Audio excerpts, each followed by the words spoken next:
Hi guys, welcome to TechTeam channel. Hope you are doing well. In this video I'll be showing you how you can delete cache in YouTube on iPhone.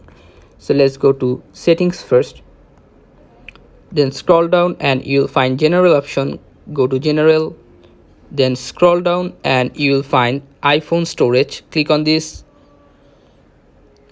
Again scroll down till you find YouTube. Go to YouTube and you can see here your cache, and also you can see offload app.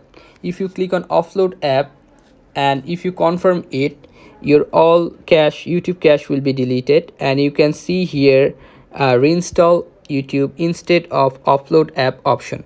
Okay, you have to reinstall your YouTube again, then your all cache will be new and YouTube will be new. Okay guys, so this is how you can delete a YouTube cache on iPhone. So guys, if you find this video helpful, then please give a thumbs up and don't forget to subscribe the channel. Thank you so much for watching the video.